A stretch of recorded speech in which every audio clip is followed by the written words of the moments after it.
Just kidding. Hi, I'm not everybody. kidding. It doesn't matter. Welcome to Health Coach Tip Tuesday, where every Tuesday we talk about tips, tools, and resources to help your health coaching business.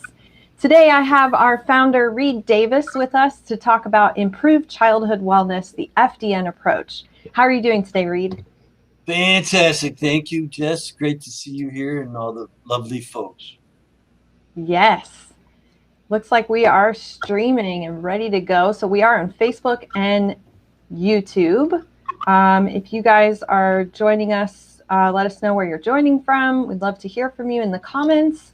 And today we're going to be focused on child wellness, and we're going to be giving away a very special diet check record sheet that all of our FDNs use, and you can use with your younger clients, right, Reed? Yeah, they sometimes need some help, but the diet tech record sheet is an amazing tool, especially if you're doing the metabolic typing diet. Yes. So if you guys are looking to receive that, just put in the comments the word improve, and we will message that to you on Facebook or send it to you or any of the other places you may be watching this. But let's go ahead and get into it today. So when we talk about working with children, there's it might be a little bit apprehensive as a health coach because you might not be sure how to kind of work with them or what to do with them. But as FDNs, we like to believe and have seen that we can really work with anybody, right, Reed? Yeah, absolutely. As a matter of fact, kids are so easy to work with, because you don't have to ask them for money. Their parents are already paying for it. Yeah, well, they are more compliant in a certain sense, right? Yeah, it's just, just just just joking around there, but the truth is, uh, kids are easier. They respond so quickly. They haven't had years to deteriorate. They don't have the downward spiral so much as the parents and adults do. They usually can be tuned up pretty quickly if it's the kind of thing that's in our wheelhouse. So it depends on the kid, obviously. But I've had amazing results with kids. What kind of stuff have you been able to help with kids when you work with them? You name it, ADD, ADHD, the asthma, skin conditions, everything from earaches to butt aches, just one end to the other. They're small people. The problem with kids, though, is that they can't really explain stuff very well because they don't know what normal is yet. They think, and especially depending on how they've been treated so far up until you get to work with them, you want to be the last person that they need to see. You want to resolve that, what we call metabolic chaos situation. But I've had kids where, like I was working with the mom, and she was doing great on her program, and she says, "Do you work with kids at all?" I said, "Kids, I've raised 4 kids. I've been a football coach for 15 years. Yeah, I work with some kids. What's the issue?" And she said that her son was just 9 years old and was already being told by not doctors, but by the teachers at his school that he needed to be on drugs, that he had ADD, ADHD. Now, as far as I know, teachers aren't supposed to be diagnosing or treating anything, but they're telling this lady, you need to put your kid on something. He's overactive, he's poking around at the other kids, he's not paying attention to the teacher, and so on and so on. So she didn't want to do drugs. What can you do?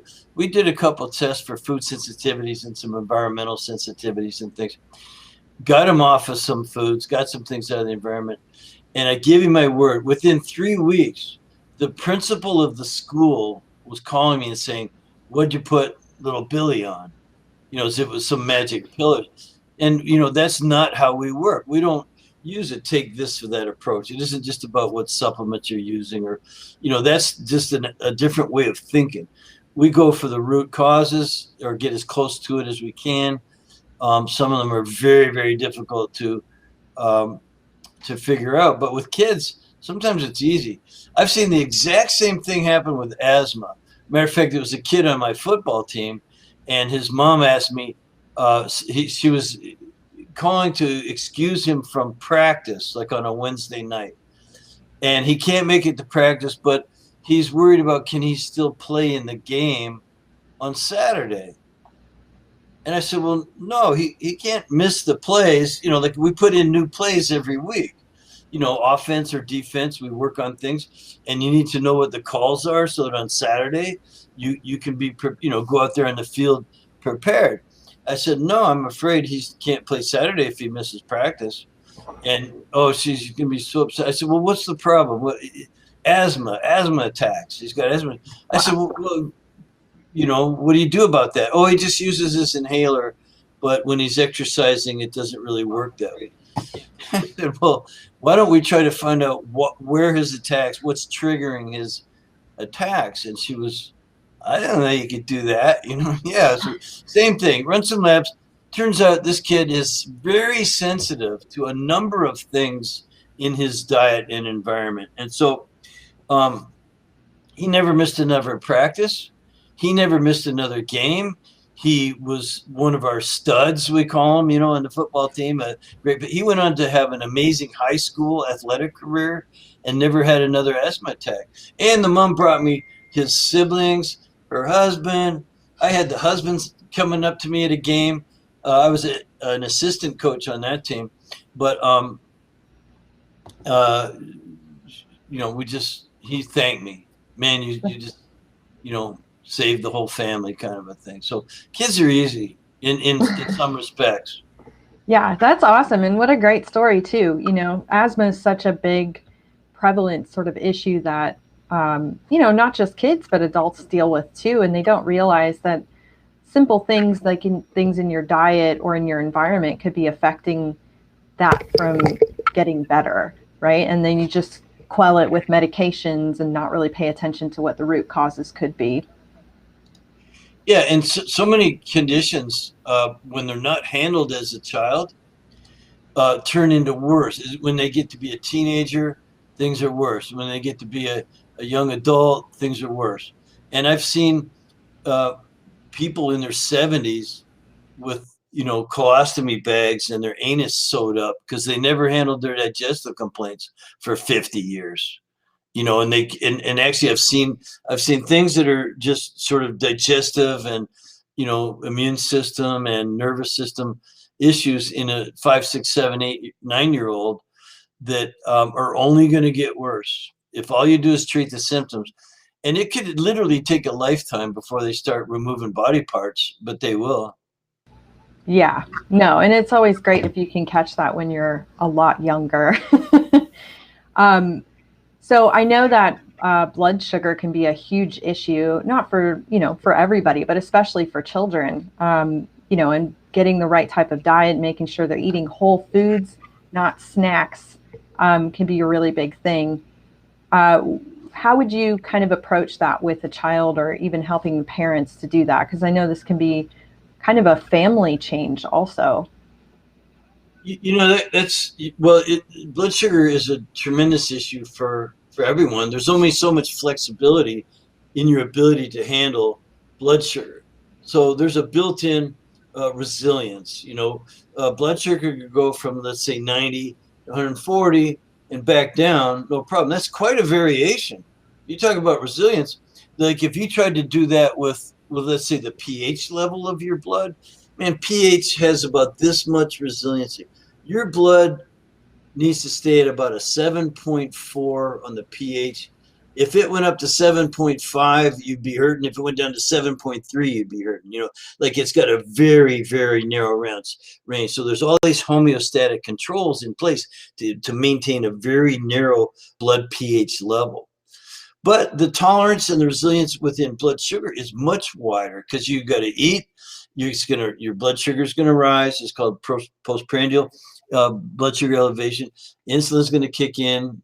A lot of things in the mechanics there of that to consider. But there is a lot of resiliency. But if you keep stretching it and stretching it and stretching it, just like a rubber band, it's going to get stiff and old, and it's not going to have so much resilience anymore, and you can start losing control.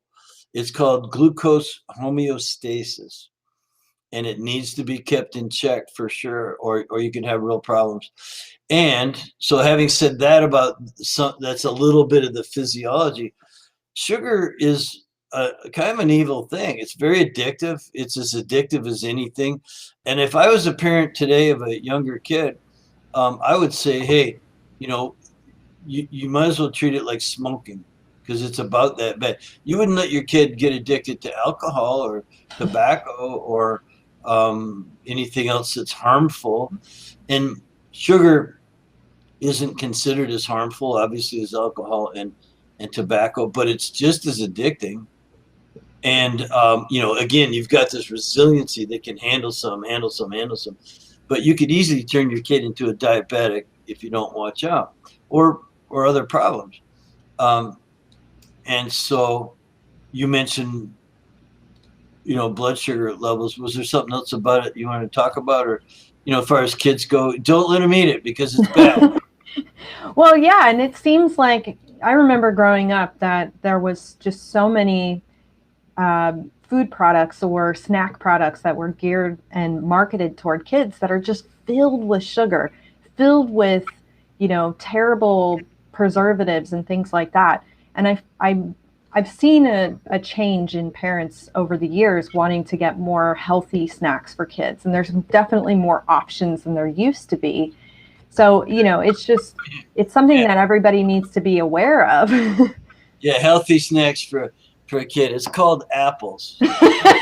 Yeah, exactly. Yeah, what a concept. You know, there's these things. There's raspberries and so you, even with those, you have to watch blood sugar. But um, generally speaking, you know, um, kids they you know they're not that hard to work with. What I was going to say, go ahead and ask another question. Give me a second. Okay. So you say how, you know, kids respond really quickly. So when you're working with a child, what kind of tests would you run with them? Are you running the same kind of 5 tests that you do with any client, or, you know, are you leaving something out or adding something in to work with a kid? Well, you know, in adults, we run 5 labs, usually hormone, immune, digestion, detoxification, energy production, nervous system. There's about 5 good labs that we to do a comprehensive an assessment when people show up with a lot of problems. And they've been to other practitioners. They may even have run a test with a doctor and been told, oh, your blood work looks normal. There's nothing wrong with you. Here's your chill pill. Well, we know there is something wrong. And with kids, when they're complaining, you can run labs with them too. I mentioned a few cases where just a food sensitivity testing, you can do environmental pollutants, hair tissue mineral analysis. You know, you can run a couple inexpensive labs, but who cares what they cost, right? I mean, this is your kid. So, and you can get a lot of information, helpful information. And so I just probably wouldn't run the hormone test unless they had precocious puberty, which is where they're going through puberty really young, and that's happening today. You'd find a lot of estrogen in the environment, and girls are, I think, the average age of having their periods start is getting lower by a lot. And Wow. little boys are having a lot of problems with estrogen too. Um, and so, you know, but most of the time we wouldn't test hormones on a 7-year-old. Yeah. So we'll leave the hormone test out. Well, until they have some or are supposed Yeah. to have some, you know, you know, there shouldn't be a lot of estrogen and progesterone and testosterone. Although, you know, testosterone is important. You know, sometimes we find that even in young girls, like they don't get ADD, ADHD hardly ever. But if they do, they often have higher testosterone levels. Interesting. Yeah, it is interesting. So, yeah, I mean, but a lot of the stuff that's going on with children, you know, it is primarily physical, right? Because for the most part, they're not as stuck in their ways. They're not, you know, mentally or emotionally fixated on stuff. So when you say like it's easier to work with them, you know, when you're looking at physical aspects of what's going on with them, it is really physical aspects, right? Yeah, yeah. I'll give you an example. I just remembered the the idea of the neurotoxins, like these preservatives and food colorings and very unnatural, uh, multi-syllable word ingredients. You have no clue what that is and what's it doing in my son's or daughter's cereal, and so that's part of the environment that's negative. It's very much negative signaling upon a child, upon a person, and upon their genetic makeup.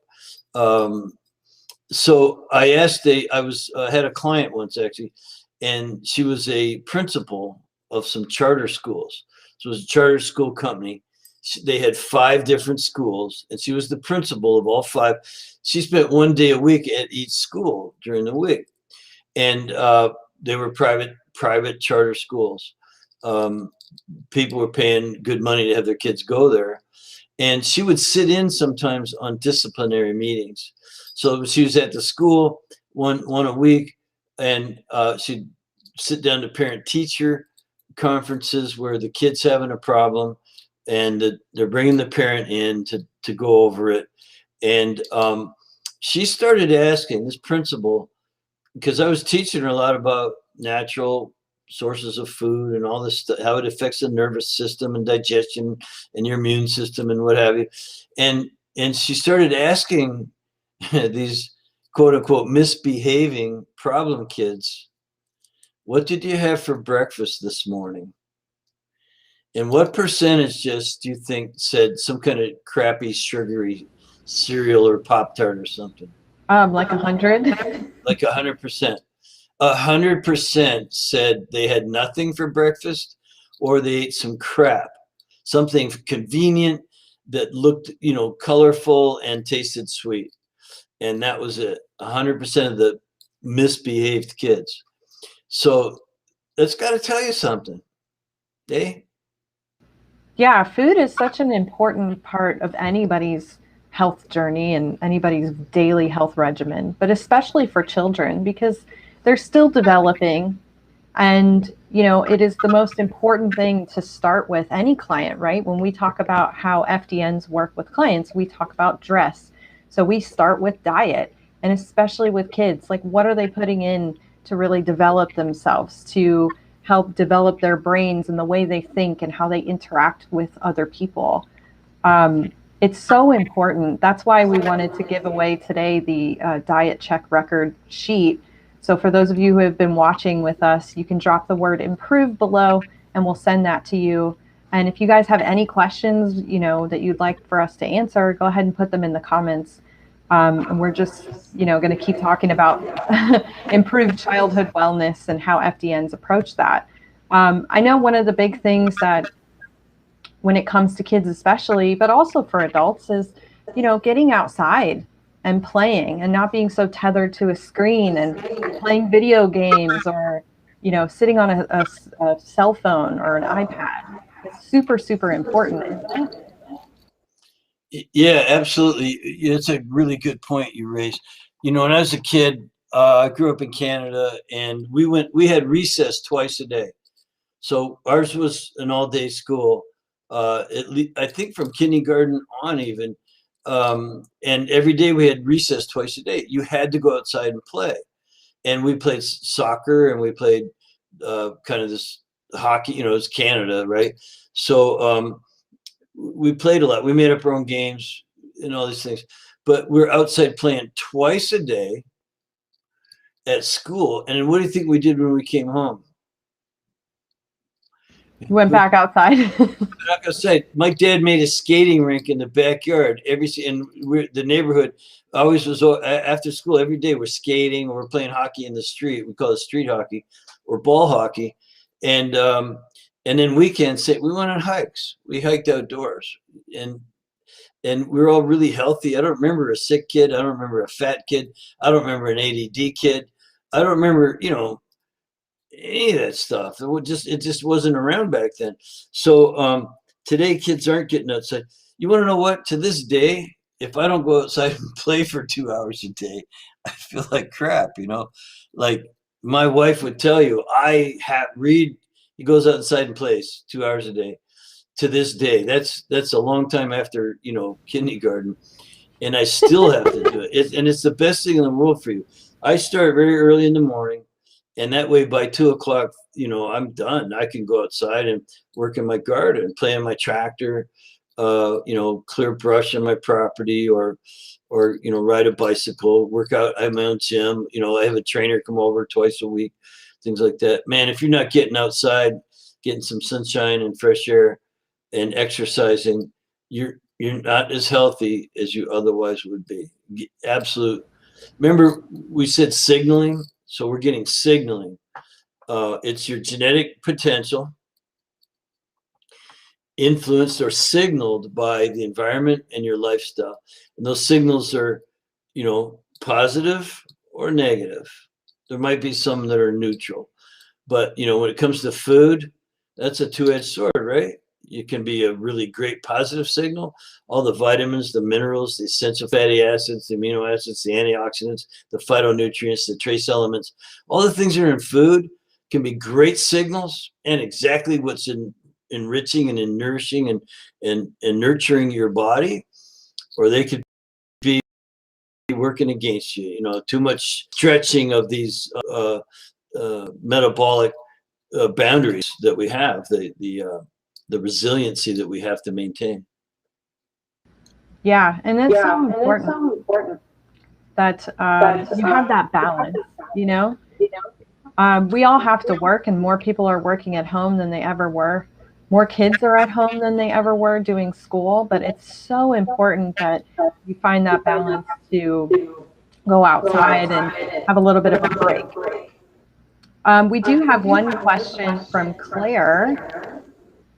Yeah, I read it here. So a child with constipation, eczema issues, you've done some testing and was treated for H. pylori, seemed successful, but it's often, and there's still some issues there. So first of all, thank you for asking your question. And I know what it could be like. I don't know that your child or, what all of their other problems are, but the investigation isn't over. It looks like you ran some labs there, which are helpful. But when you say treated for H. pylori, that's a big common error, we would call it, in approach. Because what most people running labs are doing is they're looking for something to treat. Now, the H. pylori, you said you ran HTMA, the food sensitivity GI map. Well, that was found on the GI map. I'm very familiar. Matter of fact, I'm just finishing up a new lesson on that test for our students. It's a good test, but it needs to be taken in context with a lot of other things going on. So it's like, which came first, the chicken or the egg? Which came first, the H. pylori infection, which is a bacterial overgrowth that you say successful treatment, or did the conditions, the ecology in the gut deteriorate to a point where H. pylori said, hey, we like it here, let's propagate, let's become a prolific infestation. Because most bodies can handle a little H. pylori. Why did this one become a diagnosable, treatable condition? Well, it's because of the overall environment. So obviously, Claire, I can't treat over the phone or offer any medical advice or any of these things, but I can just tell you that we take a much broader approach than just trying to find something to diagnose and treat. And the reason is that doesn't work. It only gives you limited results. And physicians, and not to their discredit in any way, they're trained to diagnose and treat. It's how they get paid. Because if they don't have a diagnosis to send to the insurance company, they don't get paid. Like, it's just kind of how it works. I mean, they can get some procedure codes out of a visit and maybe running some tests, but their job is to diagnose and treat, and we just don't. Number one, we're not doctors for the most part. We don't want any parts of that. We give a full monopoly to licensed physicians on diagnosing and treating. We look at as many markers as we can. In other words, we're more concerned with the dots than we're not as concerned with the dots as a physician. Like, they found a dot. Oh, look, treatable. Let's treat it. We, in our profession, connect the dots. So when someone had H. pylori, I'd want to know, did they have a positive indican? Do they have a dysbiosis? Do they have excessive oxidative stress? There's a marker for that. Do they have a congested liver because things now are polluted and they're clogging up the liver? Detoxification isn't working very well. What about their zonulin? That would be a measure for intestinal permeability. We have another marker, we call it histamine and DAO ratio. That's an important marker. We also have other forms of looking at the villi, what shape are they in, and all these other. Again, there's a lot of dots, and our job is to connect them for a person in a way that it explains why they're showing up the way they feel, and often they do. Matter of fact, if you get enough dots and connect them right, it always explains why you feel so crappy. Here's why you feel so crappy. That's why FDN is so popular and successful. Here's why you feel so lousy. Most of our clients say, wow, no one ever else showed me like this before. Everyone else I ever went to just picked one thing and started treating it right away. Well, because that's how modern medicine was designed to work. And if that was a really serious, dangerous thing, you'd want them to do that. It's just not enough of the game. There's a whole lot more going on inside the body. So that medical system of diagnosing and treating one thing can be it could save your life. Damn sure could save. So you want that, but you want to also look at what are the other dots and how do I connect it all together? That's where our backyards kind of meet, and we don't overlap a lot, but we integrate quite nicely with that. So you want a doctor, if you're having, serious headaches every day for 3 months, they'll probably want to do a brain scan and look for a tumor. Probably might be smart to check that thing out. Those tumors can be a problem. But we would want to know, what are you eating? What time are you going to bed? How much exercise you do? What are all the stressors in your life and contributors to metabolic chaos that we could possibly identify? And there's a ton of them. And how do we eliminate those? And then, of course, as far as support, there's lots of products you can use in addition to a good metabolic typing diet and things like that. So we're always at the 30,000 foot view, just zeroing in when we need to observe what changes we might want to see. But we always go right back out and how do we have an effect with the lifestyle program on every cell, tissue, organ, system. I know we might be running out of time, but I want to say, Jess, on the handout for today, the gift of the diet sheet, diet check record sheet, that goes along with, you want to visit mtdiet.com, mtdiet.com. And that's where that thing will end up being the most helpful to you. In and of itself, it's a tool, but if you're not trained to use it, you might still find yourself doing a lot of guesswork or wondering what the hell's going on. So you want to use that in conjunction with the metabolic typing diet at mtdiet.com. It's well worth doing. And you can do it with children if you answer the questions with them or even for them, but you should sit down together. You should take 25 minutes with a child. You can do it for yourself in about 15 or 18 minutes, and fill out that questionnaire there. It asks you it's not just a subjective symptom.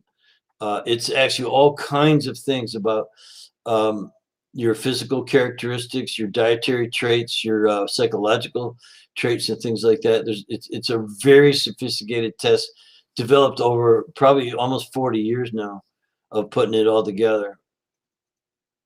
Over. Yeah, it's a great tool. I feel like, it's definitely one of the things that FDNs use, and you can use it with any client because it is just a questionnaire. But I love the idea of sitting down with a child or sitting down with your client even to go through those, because sometimes it can be hard for somebody to describe properly what it is that they're feeling or how that food is affecting them. So, the download for today, if you input the word improve in the comments below. We will send you our diet check record sheet, and then you want to go to mtdiet.com to do those together so that you can have the best benefit with your clients. We've had some great people, coming on today and commenting. Thank you so much, Claire, for everything. We have, you have done the MT. Did you unmute me now? Yeah, okay. I just want to say thanks. I'm always here for you. Anytime you need me, Jess, to get on and talk to folks. I look forward to it, and it just helps complete me as a person. Well, thank you so much, Reed. Today it's been Improved Childhood Wellness, the FDN Approach. We've had Reed Davis, our founder of FDN, and make sure you come back and join us next Tuesday at 12 p.m. Pacific, 3 p.m. Eastern for Health Coach Tip Tuesday. Thank you again so much, Reed, for joining us and answering some awesome questions about childhood wellness. Okay, thank you. Bye-bye. See you next week. Bye.